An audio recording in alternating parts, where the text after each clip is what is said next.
នលោកខែហ្នឹងមិនធំតែ premium ទេសំខាន់គ្រឿងផ្សំដែលគេយកមកធ្វើនំសុទ្ធសឹងតែជាផលិតផលរបស់ខ្មែរសុទ្ធសាធហើយកញ្ចេញវិញកណ្ដាតាក់ទាញទៀតស័ក្តិសមនឹងទិញជូនមនុស្សជាទីស្រឡាញ់ហ្មងហើយថតខាងក្រោមនេះគេ design សម្រាប់បងដែលចង់ជូនជាគ្រឿងអលង្ការឬក៏វត្ថុអនុស្សាវរីយ៍ទុកដាក់អមមួយនំជូនមនុស្សពិសេសអីចឹងណាតោះនៅលើគេមាន promotion 10% ទិញចាប់ពី30និង 15% ចាប់ពី50ប្រអប់ឡើងទៅម្ដងមានតែ5រសជាតិទេតែឆ្នាំហ្នឹងមានចេញរសជាតិថ្មីបែបខ្មែរមួយគឺរសជាតិតយដងកុំភ្លេចសាកផងណាមកថ្ងៃហ្នឹងមក enjoy ជាមួយមកម្ហូបអភិជនម្ដងមើលខុសគ្នាមិនខ្លះ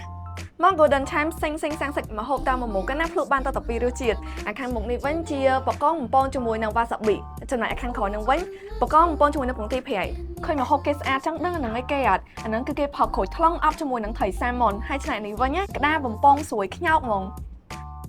សាច់គោច្រឡកឆាមកតែផ្លោកទុកតែអញ្ចឹងណាហ៊ានញ៉ាំមើលមុខម្ហូបគេមួយទាំងប្លែកទាំង detail សាហាវហ្មងវ៉ាវម្ហូបអីហ្នឹងបង So oyster too hard